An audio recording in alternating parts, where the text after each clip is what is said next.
I suppose you are aware, as well as I, of certain types of people who always resist authority. They're always complaining that those in leadership are stupid, dumber than dumb, and don't have the foggiest notion of how things should be done. We sometimes look at these people and call them negative. I think you've seen these kind of people. They complain about everything. No matter what someone does, they disapprove. They're easily angered. They get angry when a politician does something dumber than dumb. They get angry at their wives for not being smart enough, or angry at their husbands for making poor decisions. They get angry at their bosses. In fact, most workplaces are filled with what we would call complainers, those people who always complain that the boss is stupid and that they themselves could do a much better job of running the place. And the basic problem with complainers is not that they are necessarily wrong in their perspective. In fact, many times they are absolutely right. But whether they are right or wrong, they complain consistently, pointing their finger at everyone else and saying that the other people are stupid. And just for the record, I think you can imagine what God thinks about that kind of behavior. Anyway, this does not mean that Eve thought God was stupid. But on the other hand, Eve had the mistaken idea that God could be wrong. In fact, at the time Eve sinned, she had actually judged that for some reason, what God had told them about eating the fruit was not a wise thing at all. She actually thought that she could be her own decision maker, that she could be her own authority, and use her own head to determine what was right and wrong. And that's exactly what she learned. She learned the difference between right and wrong. Up until that time, Adam and Eve had no knowledge of evil.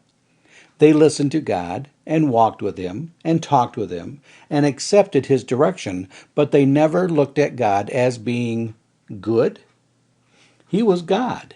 He was just God. He was not a good God nor a bad God. He was just God. Adam and Eve had not yet come to the knowledge that both good and evil existed, not until they ate of that tree.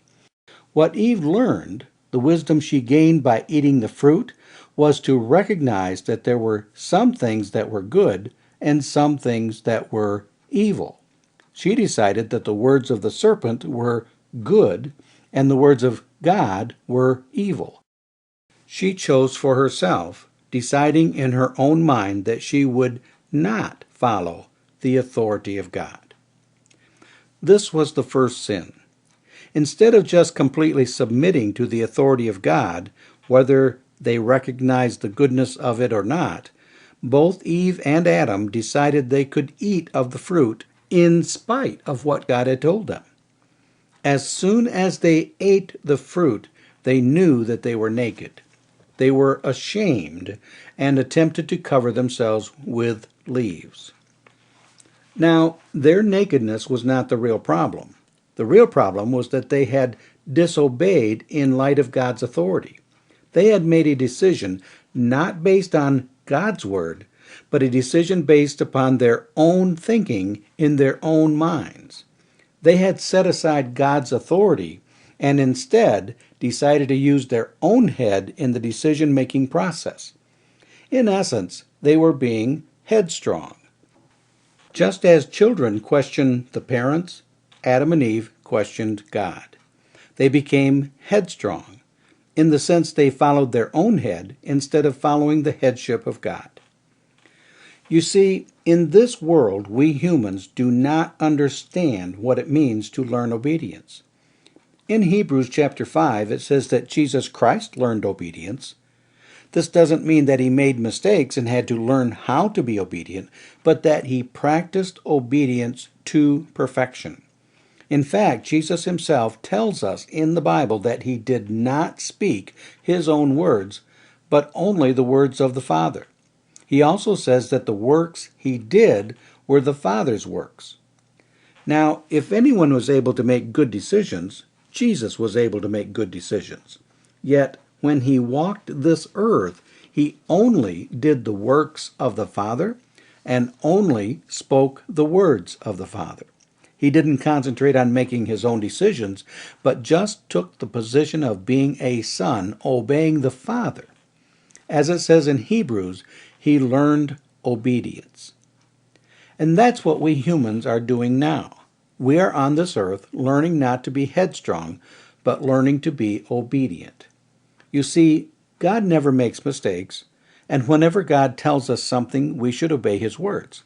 We should never question him as to whether what he asks of us is good or bad, because whether we understand his reasoning or not, we should still just be obedient. But we are a headstrong people. We have a very difficult time allowing Jesus Christ to be the head.